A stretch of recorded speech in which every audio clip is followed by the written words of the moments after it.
শিক্ষার্থীবৃন্দ, আমি আজকে এইচএসসি ক্লাসের আইসিটি বইয়ের তৃতীয় অধ্যায়ের ডিজিটাল ডিভাইসের উপরে একটি প্রশ্ন নিয়ে তোমাদের সাথে আলোচনা করব।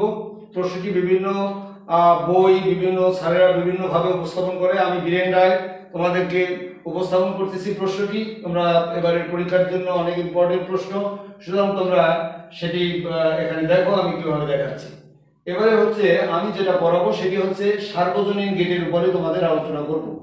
সার্বজনীন গেট হচ্ছে মূলত ন্যান্ড এবং নর গেটকে আমরা সার্বজনীন গেট বলে থাকি, ন্যান্ড ও নর গেট। দেখো এবারে আমরা যে জ্ঞানটি জানি সেটি হলো ন্যান্ড গেট মূলত কাকে বলে। নট গেট এবং অ্যান্ড গেট, প্রথমে এন দিয়ে বোঝাবে নট, NOT নট।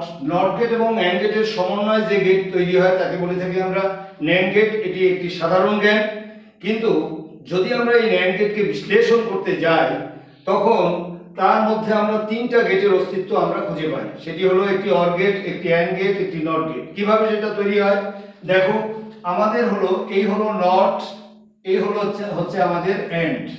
আমরা জেনারেল জ্ঞানে বলেছি নট গেট এবং অ্যান্ড গেটের সমন্বয়ে যে গেট তৈরি হয় তারে বলেছি আমরা ন্যান্ড গেট। কিন্তু সমন্বয় আমরা দুভাবে করতে পারি, যোগের মাধ্যমে সমন্বয় করতে পারি এবং গুণের মাধ্যমে সমন্বয় করতে পারি। যেভাবে আমরা যেখানে যেটা প্রয়োজন সেভাবে আমরা করব।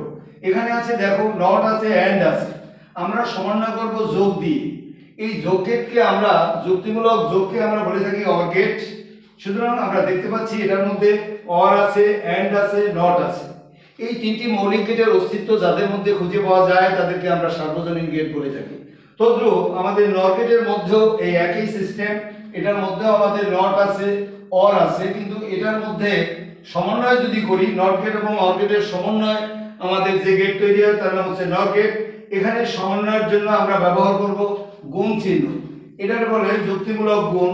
সুতরাং আমরা এই গুণ চিহ্নকে আমরা বলে থাকি অ্যান্ড গেট।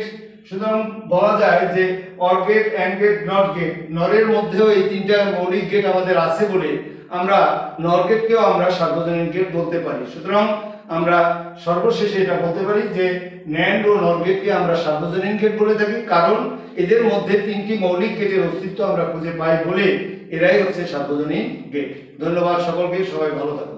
আমার চ্যানেলটি সাবস্ক্রাইব করলে খুশি হব।